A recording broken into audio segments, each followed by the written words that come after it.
بسم اللہ الرحمن الرحیم۔ السلام علیکم، میں ہوں احمد فواد خان سواتی اور آپ دیکھ رہے ہیں عباس انجر۔ آج بات کریں گے بجٹ کے حوالے سے، جو کہ 2022-23 بجٹ ہے، جو کہ پی ڈی ایم حکومت کی طرف سے پہلا بجٹ پیش کیا گیا ہے قومی اسمبلی کے اندر، جو کہ ان کا وزیر خزانہ مفتاح اسماعیل ہے، تو انہوں نے پریزنٹ کیا، ان کی طرف سے بجٹ پیش کیا گیا ہے۔ تو اس حوالے سے بات کریں گے۔ آج کوئی سیاسی بات نہیں کریں گے، کسی پارٹی کے حوالے سے بات نہیں کریں گے، بلکہ پاکستانی بجٹ جو 2022-23 ہے اس حوالے سے بات کریں گے، اس کو ایکسپلین کریں گے، وضاحت کریں گے کہ اصل میں عام عوام میں کچھ لوگ ایسے بھی ہوتے ہیں کہ ان کو بجٹ کا نہیں پتہ کہ بجٹ ہے کیا، اور ہماری اخراجات کتنے ہوتے ہیں، اور ہماری جو ریونیو ہے، جو پیسے ہے، وہ کہاں سے آتے ہیں اور کس طرح آتے ہیں، اور خرچ کس طرح ہوتے ہیں۔ تو اس حوالے سے جس طرح ہر سال بجٹ کے بعد ہم ویڈیو بناتے ہیں، تو اسی طرح میں نے کہا چلو بنا لیتے ہیں۔ تو سب سے پہلے آپ دیکھ لیں یہ ویڈیو کلپ کہ بجٹ ہے کیا چیز۔ بجٹ ایک فائنینشل پلان ہے ایک ملک کا، ایک گھر کا۔ ہم مثال لے لیتے ہیں سمپل ایک گھر کا، کہ ایک گھر میں ایک بندہ ہوتا ہے جو کہ گھر چلاتا ہے، وہ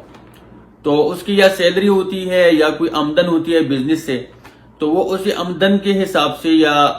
اپنی سیلری کے حساب سے پورے سال کا فائنینشل پلان بنا لیتے ہیں، بجٹ بنا لیتے ہیں کہ سیلری آئے گی یا آمدن آئے گی تو اتنے پیسے ہمارے قرضوں میں جائیں گے، اتنے پیسے ہمارے خرچ و اخراجات میں جائیں گے،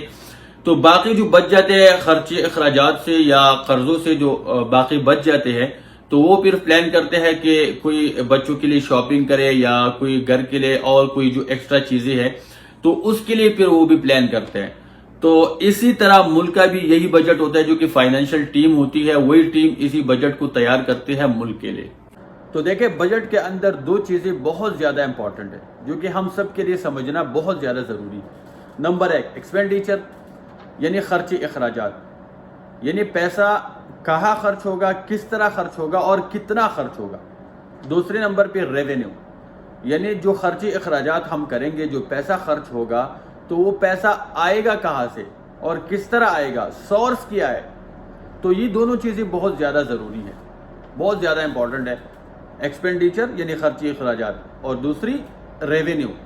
یعنی پیسہ آئے گا کہاں سے۔ اچھا،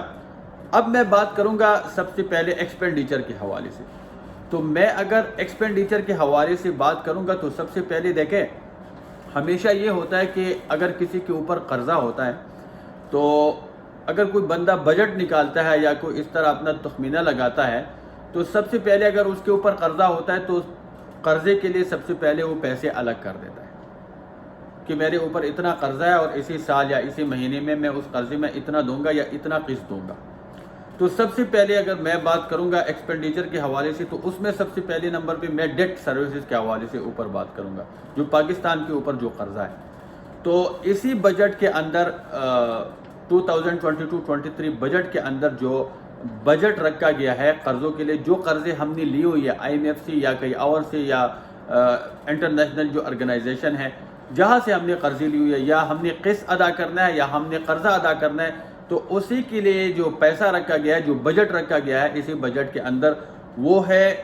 3950 بلین روپے، یعنی 3950 ارب ڈیٹ سروسز کے لیے رکھے گئی ہے۔ اچھا، اس کے بعد جو موٹا بجٹ ہے ہمارا، وہ ڈیفنس کا ہے۔ ڈیفنس کا بجٹ ڈیفنس کے لیے اسی بجٹ میں رکھے گئی ہے 1520 ارب روپے۔ دیکھیں ہمارا جو ڈیفنس بجٹ ہے، ویسے ہمیں لگتا ہے کہ یہ بہت زیادہ ہے، لیکن اگر آپ انڈیا، USA، چائنا کا آپ بجٹ دیکھ لیں، تو یہ کئی گنا زیادہ ہے ہم سے۔ یہ کچھ نہیں ہے، ہماری جو فوج ہے وہ پھر بھی اسی بجٹ کے اندر گزارا کرتے ہیں۔ اس کے بعد جو موٹا بجٹ آتا ہے، وہ آتا ہے PSDP کا، یعنی پبلک سیکٹر ڈیولپمنٹ بجٹ۔ تو جو پبلک سیکٹر ڈیولپمنٹ بجٹ ہوتا ہے نا، وہ اس کا اکانومی کے اندر بڑا امپورٹنٹ رول ہوتا ہے، کیونکہ اسی بجٹ کے اندر انفراسٹرکچرز ہوتے ہیں، اسی بجٹ کے اندر ڈیولپمنٹس ہوتے ہیں بہت سارے، اسی بجٹ کے اندر کنسٹرکشن، روڈ وغیرہ یہ چیزیں ہوتے ہیں۔ تو جب کنسٹرکشن اور انفراسٹرکچر اور سارے ڈیولپمنٹس ہوتا ہے اسی بجٹ کے اندر، تو اسی کے ساتھ بہت سارے انڈسٹریز چل پڑتے ہیں، جس طرح سیمنٹ انڈسٹریز ہے، جس طرح اسٹیل انڈسٹریز ہے، وغیرہ وغیرہ، بہت سارے انڈسٹریز اسی کے ساتھ چل پڑتے ہیں۔ تو جب انڈسٹریز چل پڑتے ہیں تو اسی کے ساتھ امپلائمنٹس آ جاتے ہیں، اور امپلائمنٹ جب آ جاتے ہیں تو لوگوں کے پاس پیسہ آ جاتا ہے، پھر اور انویسٹمنٹ آ جاتے ہیں، لوگوں کے پاس کنزیومنگ پاور آ جاتے ہیں۔ تو یہ جو پی ایس ڈی پی کا جو بجٹ ہوتا ہے نا، یہ اکانومی کے اندر ان کا بڑا امپورٹنٹ رول ہوتا ہے، اور یہ اگر حکومت اچھا پرفارم کرے، یہ حکومت کی کارکردگی کے اوپر ڈیپینڈ کرتا ہے، تو اگر حکومت اچھا پرفارم کرے تو یہ اکانومی کے لیے گیم چینجر ثابت ہو سکتا ہے۔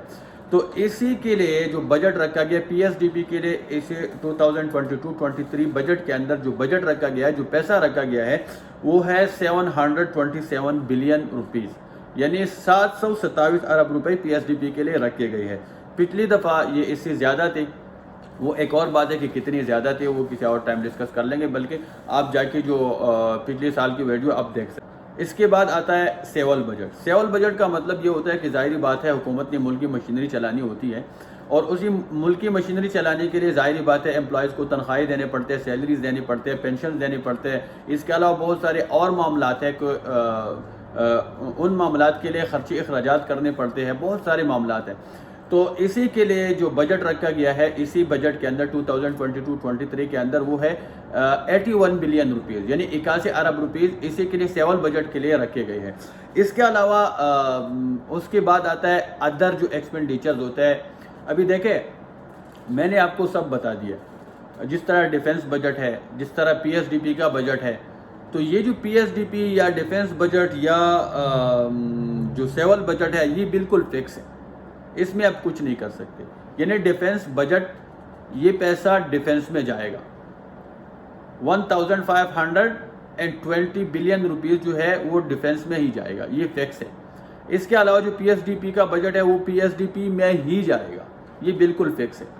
اب اس کے علاوہ جو انہوں نے جو تخمینہ لگایا ہے، جو بجٹ رکھا گیا ہے، اس کے علاوہ جو اس کو ہم بولتے ہیں ادر ایکسپینڈیچر، تو یہ سارا پیسہ ہوتا ہے، اس میں حکومت نے کھیلنا ہوتا ہے۔ اس کے اندر پھر حکومت نے فیصلہ کرنا ہوتا ہے کہ ایجوکیشن کے لیے کتنا رکھنا ہے، سبسڈی عوام کو کتنا دینا ہے، کتنا ریلیف دینا ہے، تو یہ جو بجٹ ہوتا ہے اسی میں حکومت نے کھیلنا ہوتا ہے۔ تو ادر جو ایکسپینڈیچر ہے جس میں حکومت نے کھیلنا ہوتا ہے، تو اسی کے لیے پیسے رکھے گئے ہیں 3220 بلین، یعنی 3220 ارب اسی کے لیے رکھے گئے ہیں۔ اس کے علاوہ دیکھیں، وفاقی حکومت نے ہر سال ہر بجٹ میں صوبوں کو کچھ پیسے دینے ہوتے ہیں NFC ایوارڈ کے مد میں، تو اسی بجٹ کے اندر وفاقی حکومت کی طرف سے پروونسز کے لیے یعنی صوبوں کے لیے جو پیسے رکھے گئے ہیں وہ ہے 4000 ارب روپے، یعنی 4000 بلین روپیز، جو کہ یہ صوبوں میں جائیں گے۔ اب یہ حساب تو ہم نے کر ہی لیا، ہوائی حساب ہم نے کر لیا کہ یہ پیسہ یہاں جائے گا، یہ وہاں جائے گا، یہ وہاں جائے گا، یہاں پہ اتنے خرچ ہوں گے، وہاں پہ اتنے خرچ ہوں گے، لیکن اب ہم نے یہی ڈھونڈنا ہے، یہ دیکھنا ہے کہ یہ پیسہ آئے گا کہاں سے، سورس کیا ہے۔ تو دیکھیں، حکومت کے پاس جو سورس ہوتا ہے، سب سے بڑا جو سورس ہوتا ہے وہ ہے FBR، یعنی حکومت FBR کے تھرو ریونیو کلیکٹ کرتی ہے، اور اسی ریونیو کے اوپر یہ پوری جو خرچی اخراجات ہے وہ کرتے ہیں۔ تو اسی بجٹ کے اندر جو تخمینہ لگایا گیا ہے ریونیو، یعنی جو نان ٹیکس ریونیو ہے اور ٹیکس ریونیو ہے، اسی کا جو تخمینہ لگایا گیا ہے حکومت کی طرف سے وہ ہے 9000 ارب روپے۔ اس کے بعد دیکھیں، جس طرح پہلے میں نے کہا کہ وفاقی حکومت نے صوبوں کو NFC ایوارڈ کے مد میں کچھ پیسے دینے ہوتے ہیں، تو اسی طرح ہر سال ہر بجٹ میں صوبوں نے بھی وفاقی حکومت کو کچھ پیسے دینے ہوتے ہیں ٹیکس کلیکشن کے مد میں۔ تو جو صوبوں نے وفاقی حکومت کو پیسے دینے ہیں، تو اسی کے لیے اسی بجٹ کے اندر تخمینہ لگایا گیا ہے، وہ ہے 800 بلین روپیز، یعنی 800 ارب روپے۔ تو دیکھیں، ہماری جو ٹوٹل خرچی اخراجات ہے، جو ٹوٹل ایکسپینڈیچر ہے، وہ ہے 13500 ارب، اور جو ہماری ٹیکس ریونیو یا non tax revenue total revenue جو ہے وہ ہے 9800 بلین روپیز، یعنی 9800 ارب۔ تو ان دونوں کے بیچ میں بھی فرق ہے، جو ہمارے خرچی اخراجات ہے وہ 13500 ارب ہے، اور ہماری جو ریونیو ہے وہ 9800 بلین ہے، 9800 ارب روپے ہے۔ تو ان دونوں کے بیچ میں جو فرق ہے وہ ہے بجٹ ڈیفیسٹ، اور وہ فرق ہے 3800 ارب روپے، یعنی بجٹ کے اندر جو خسارہ ہے وہ ہے 3800 بلین روپے۔ تو دیکھیں، اب یہ حکومت کے اوپر ڈیپینڈ کرتا ہے کہ پورے سال کے اندر حکومت اگر اچھا پرفارم کرتے ہیں تو یہ جو بجٹ خسارہ ہے یہ ختم بھی کر سکتا ہے، اس کو کم بھی کر سکتی ہے۔ تو یہ حکومت کی کارکردگی کے اوپر ڈیپینڈ کرتا ہے۔ ابھی فیصلہ آپ نے کرنا ہے کہ یہ بجٹ صحیح ہے یا غلط ہے، اس میں عوام کے لیے کتنا ریلیف ہے، کتنا نہیں ہے۔ میرا تو کام تھا بجٹ ایکسپلین کرنا، تو یہ میں نے ایکسپلین کر دیا، ابھی فیصلہ آپ نے کرنا ہے۔